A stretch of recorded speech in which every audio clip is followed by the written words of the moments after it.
Hello guys! Aba, ay tama nakikita nyo na sa kalsada si Simang. Take note, may kasama akong jowa. Abay, nabigla din naman ako. Ito si Mr. Sungit, biglang nag-ayang mag-rides. Ay, masabi ko sa inyo, hindi to masyadong fan ng mga motor. Abay, tinatawan-tawanan lang ako nito pag nagsasabi akong magra-rides kami ni tatay. Sasabihin yan, mapapala mo dyan. Sasakit lang ang katawan mo dyan. Kaya nakakapanibago na bigla itong nag-aya. Ay, pero kes, tanungin ko siya kung anong masamang hangin ang kanyang nalanghap. Aba, naka-enjoy na lang ako. Aba, pagkakataon ko na ito, magkaroon kami ng me time. Hindi ko naman sabi ko sa inyo, kapag kasama ko ang mga bata at magkakasama kaming apat, ang nangyayari, ako ay chaperone. Sala sa taga-picture, taga-video, ay taga-bitbit ng gamit sa huli. Kaya naman ngayong araw, sasamantalahin ko ang pagkakataong magpaka-prinsesa ang babae. Ay, ako muna ang bida sa pahingi ni Mr. Sungit siya. Ako naman ang pipicturan. O, diba, wari ka sa trip na are, ako na naman ang bida. Bigla mo ilalayo.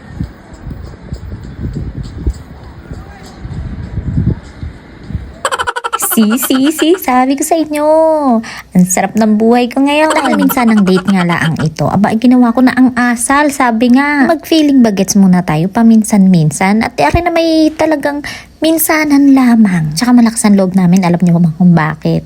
Kakaunti ang tao din eh. Hindi masyadong nakakahiya yung mga pinagagawa namin. At eto na nga, ito naman talaga ang dinayo ko dito. At sinabi ko sa kanya, gusto kong puntahan dito, yung glass walk. Alam nyo ga, napanood ko kasi yung vlog ni Sir Gaby. Nagpunta sila ng Vietnam. Sabi ko, parang pangarap kong makapunta doon. Tapos matry yung mga glass walk na katulad nito. Kaya lang, kailangan may practice muna tayo. Buti na lang, meron dito sa Batangas.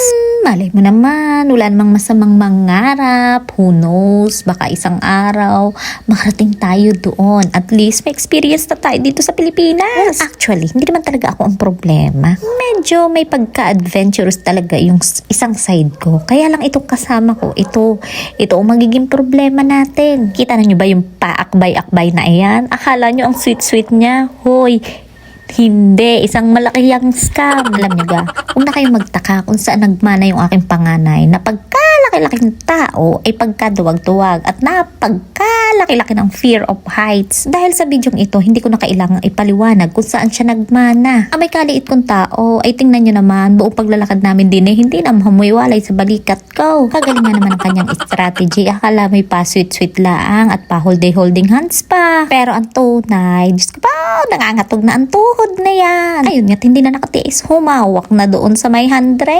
Abay, kita nyo ganyan. Iniisip ko pa naman sa mga lagayang are. Kung aragay may isasama ko doon sa pangarap kong mag-Vietnam. Tapang na tapang, tapos dinikaduwag. Tapos are nga, nakita ko rin glass bridge na are. Parang kumislig-kislig na naman ang aking damdamin at parang gusto ko siyang itry. Abay, nandinin na din naman ako. Ay, bakit ganaman hindi ko pa itatry? Diyos ko, maitry na at baka sa duwag ng aking kasama ay hindi na maulit pumunta din eh. Aring at habang binabagtas ko aring aking nilalakadang aray, ang akin namang taga-video, parang mas una pang malalaglag kaysa sa akin. Kaya naman hindi, yung aking taga-video. Bet kaya naman ako ang naglalakad din eh. Bet kasi yung parang mamamatay sa kaba. Balak naman talaga ng tokwa, oh.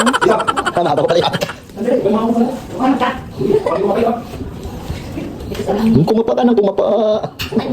Aba eh, miss nga eh.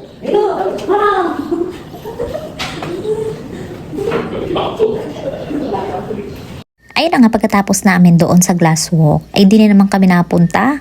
Ay pambatang-pambata naman ari. Kaya lang inandinin na din naman. Ay di mag-enjoy na din kami. Wari ko naman siguro din eh. Ay mag-enjoy na rin kasama ko. At wala namang nakakatakot din eh. Color maze day yata ang tawag din eh. Ari nasa ibabala ang glass walk. Alam nyo ga, parang nirentahan namin na rin lugar. Dahil kita nyo, kala nyo yung madaming kami.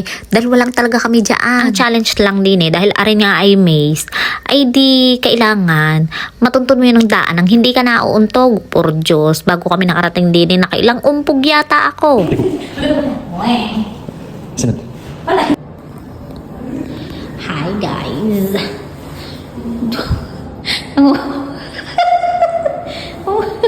Dumayo ka lang dito.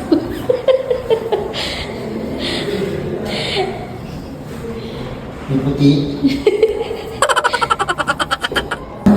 Let's go. Paano tayo uwi? Tingnan tayo sa kabilang to. Isalamin niya. Isalamin.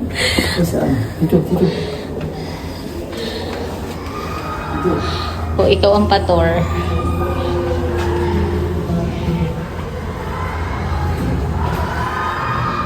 Uy, Dini! Nasaan ka? Nasaan ka na?